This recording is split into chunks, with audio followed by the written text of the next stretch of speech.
Namo Buddhaya. Perkenalkan, nama saya Yunita Francisca. Saya dari kelas 11 Bisnis Daring Pemasaran 2. Di sini saya akan mempresentasikan tentang pelajaran agama Buddha, yaitu tentang bab 3 yang berisi tentang klasifikasi sila. Klasifikasi sila dibagi menjadi 5 bagian.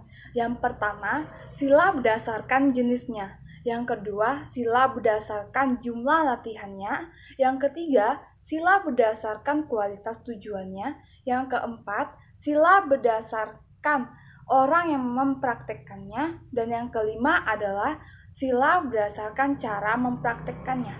Di sini kita akan membahas tentang 5 macam sila tersebut dengan berikut penjelasannya.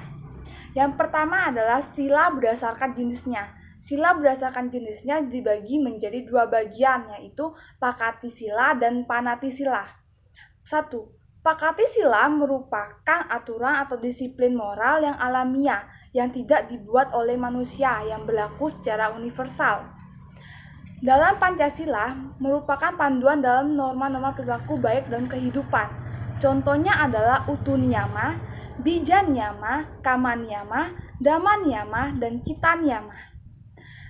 Utu Niyama misalnya, Utu Niyama merupakan hukum yang mengatur tentang pergantian musim. Contohnya adalah petir ataupun halilintar. Nah, selain itu, dalam Jalan Mulia berunsur 8, ucapan benar, perbuatan benar, dan penghidupan benar juga termasuk dalam Pakati sila. Nah, yang kedua adalah Panati sila. Panati sila merupakan aturan moral yang dirumuskan berdasarkan kesepakatan untuk menciptakan kondisi lingkungan masyarakat yang tertib dan damai.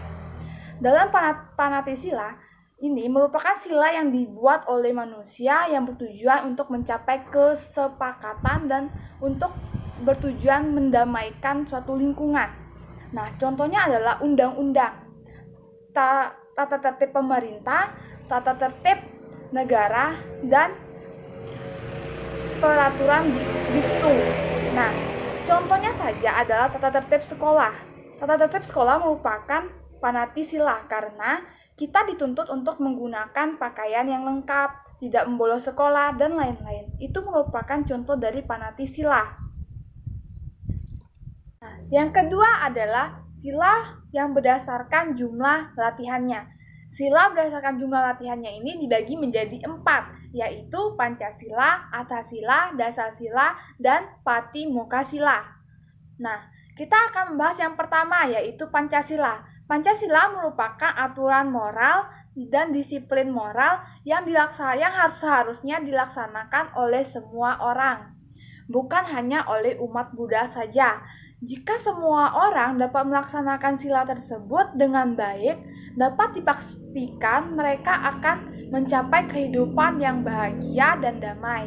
5 sila tersebut adalah yang pertama, Panatipata, Weramani, Sikapadang, Samadhyami, yang berarti aku bertekad akan melatih diri menghindari pembunuhan makhluk hidup. Yang kedua adalah Adinadana, Weramani, Sikapadang, Samadhyami, yang berarti aku bertekad melatih diri menghindari pengambilan barang milik orang lain. Yang ketiga adalah Kamesu Micacara, Weramani, Sikapadang, Samadhyami, yang berarti aku bertekad akan melatih diri dari perbuatan asusila. Yang keempat adalah Musawada, Weramani, Sikapadang, Samadhyami, yang berarti aku bertekad akan melatih diri menghindari ucapan yang tidak benar. Yang kelima adalah Surameraya, Majapamadhatana, Weramani, Sikapadang, Samadhyami, yang berarti aku bertekad akan melatih diri menghindari segala minuman keras yang dapat menyebabkan lemahnya kesadaran. Yang kedua, Atthasila. Atthasila merupakan praktek kelanjutan dari Pancasila. Mereka yang ingin mempraktikkan sila lebih dalam lagi dapat melaksanakan latihan 8 sila. Nah, pelaksanaan 8 sila ini mengondisikan seseorang terhindar dari serangan objek-objek indera sehingga akan mengurangi timbulnya hawa nafsu. Nah, bahkan kesombongan yang diakibatkan kontak dengan objek-objek indera. Nah, 8 sila tersebut nomor 1 sampai dengan 5 sama dengan Pancasila. Hanya saja ada tambahan 3 sila, yaitu sila ke-6, ke-7, dan ke-8. Yaitu 6. Aku bertekad menghindari makanan setelah lewat tengah hari. Yang ke-7, aku bertekad melatih diri menghindari menari, menyanyi, bermain alat musik, dan pergi melihat pertunjukan yang merupakan rintangan bagi latihan mulia. Memakai bunga-bungaan, yang wangi-wangian, dan barang-barang kosmetik untuk mempercantik diri. Dan yang ke-8, aku bertekad melatih diri menghindari menggunakan tempat tidur dan tempat duduk yang tinggi dan mewah. Yang ketiga, yaitu dasasila. Dasasila atau 10 sila adalah sila yang diperuntukkan bagi seorang samaneri. 10 sila ini tidak banyak berbeda dari 8 sila.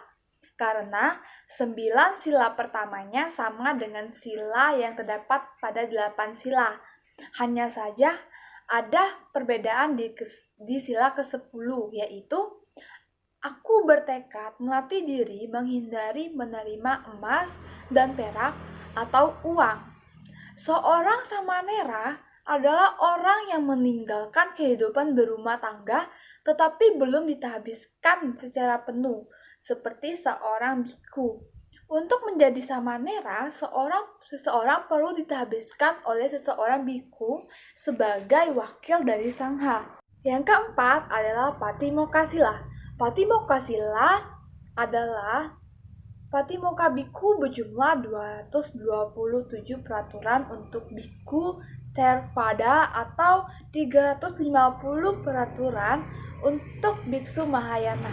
Sedangkan Patimokkha Bhikkhuni berjumlah 311 peraturan untuk Bhikkhuni Theravada atau 348 peraturan untuk Bhikkhuni Mahayana. Penjelasan tentang bagian dalam Patimokkha atau Patimokkassa adalah: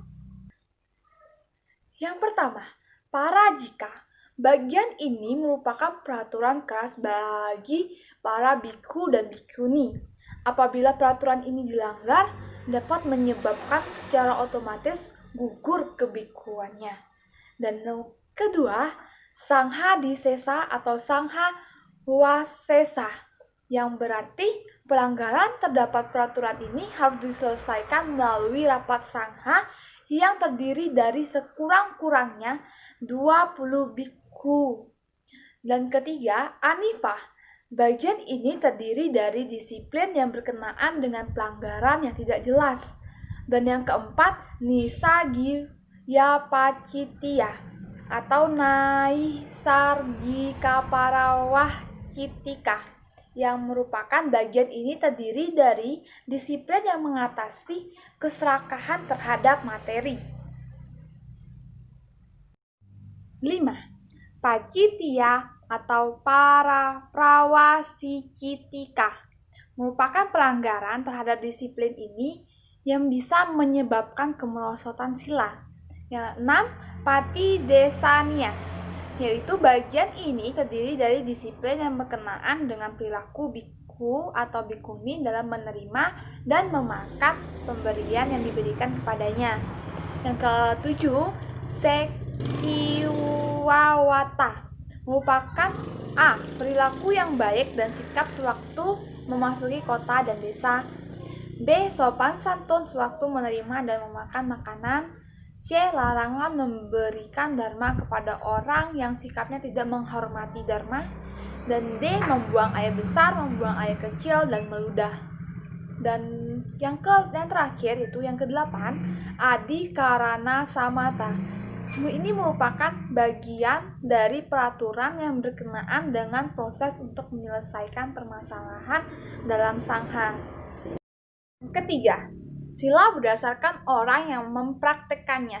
itu terbagi menjadi 3 bagian, yaitu biku atau bikuni sila, anupasama panasila, dan yang ketiga adalah gata sila. Yang pertama adalah biku atau bikuni sila. Sila untuk biku atau bikuni bukan hanya mempunyai jumlah peraturan paling banyak, tetapi juga terbagi menjadi 4 kelompok, yaitu peraturan moralitas berdasarkan ketetapan Patimuka. Yang kedua, peraturan moralitas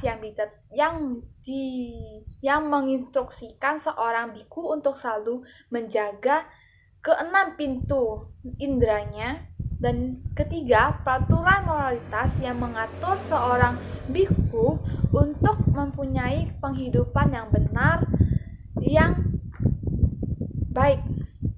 4. Peraturan moralitas yang menginstruksikan seorang biku untuk selalu melakukan perenungan tentang tujuan dalam menggunakan sesuatu, khususnya dalam penggunaan 4 kebutuhan pokok. Nah, yang kedua, anupasa sampanasila, yaitu sila yang dipraktikkan oleh samanera atau samaneri adalah dasa sila. Selain dasa sila, samanera atau samaneri juga mempraktikkan aturan disiplin tambahan berkenaan dengan kebiasaan-kebiasaannya yang layak dan tidak layak untuk dipraktikkan. Dan yang ketiga, gata sila. Sila yang dipraktikkan oleh umat Buddha perumah tangga atau upasaka atau upasika adalah Pancasila dan Atasila. Dan yang keempat adalah sila berdasarkan motif atau tujuannya. Yang pertama adalah panita sila.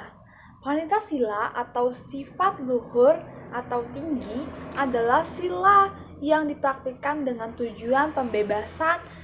Pembebasan yang dimaksud adalah pembebasan batin dari keserakahan, kebencian, dan kebodohan batin tanpa berharap memperoleh pahala dalam kehidupan sekarang maupun yang akan datang. Contohnya adalah seseorang yang murni menolong orang lain karena cinta kasih dan belas kasihnya terhadap orang lain. Nah, contoh nyatanya adalah ketika kita menolong orang yang sedang tertimpa musibah, misalnya kita membantu menyumbangkan materi terhadap korban bencana alam seperti banjir ataupun tanah longsor, tanpa mengharapkan balasan dari orang tersebut untuk kita. Yang kedua adalah majjhima sila. Majjhima sila atau sila menengah adalah sila yang dipraktekkan dengan tujuan untuk memperoleh manfaat yang bersifat surgawi. Contohnya adalah bila seseorang mempraktikkan sila agar bertujuan bisa terlahir kembali di alam bahagia dan memiliki keluarga yang berkecukupan. Yang ketiga adalah hina sila.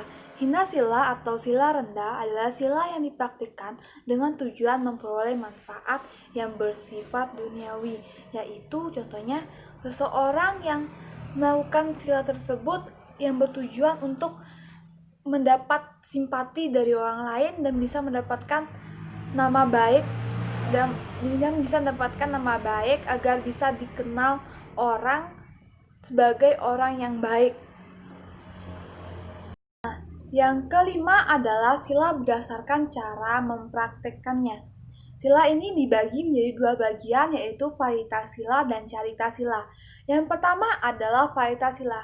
Varita sila merupakan cara mengendalikan diri dari segala pikiran, ucapan, dan perbuatan yang tidak baik dengan menghindarinya.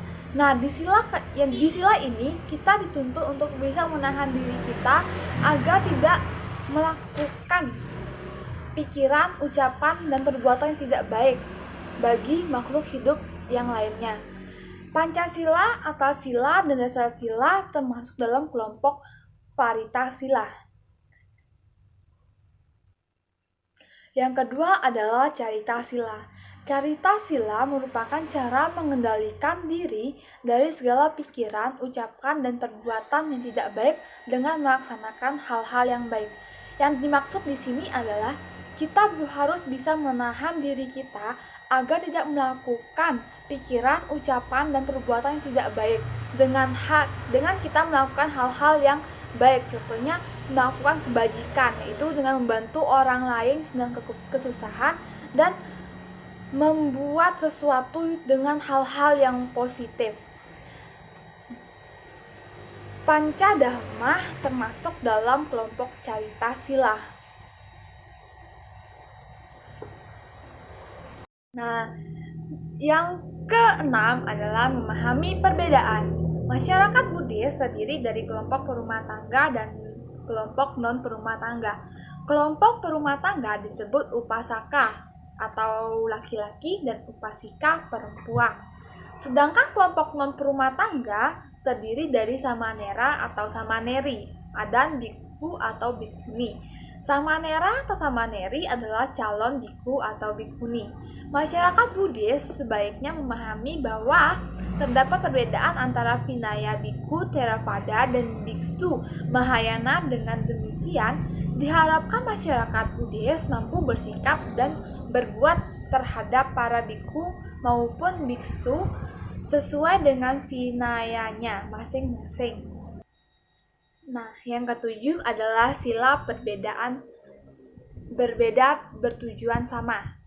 Nah, tujuan pencapaian kebahagiaan tertinggi nirwana dapat dicapai oleh semua golongan masyarakat walaupun sila yang dipraktikkannya berbeda. Tentu saja setiap golongan masyarakat tertentu mempunyai tantangan atau rintangan yang berbeda-beda dalam mempraktikkan sila untuk merealisasinya. Nirwana. Yang terakhir adalah sila sebagai pelindung. Sila merupakan aturan moralitas, merupakan pelindung bagi mereka yang mempraktikannya. Sila dapat diibaratkan sebagai pagar yang melindungi rumah di dalamnya. Jika sebuah pagar dibangun dengan tiang-tiang yang banyak dan kokoh, maka orang-orang yang berada di dalam rumah akan semakin terlindungi. Dan sama saja, semakin banyak sila yang dipraktikkan, maka semakin memberikan kenyamanan karena terlindungi oleh praktik sila tersebut. Nah, itulah presentasi saya tentang bab 3 agama Buddha, yaitu mengenai klasifikasi sila. Saya harap dengan presentasi saya ini kalian bisa mempelajari klasifikasi sila dengan baik. Terima kasih.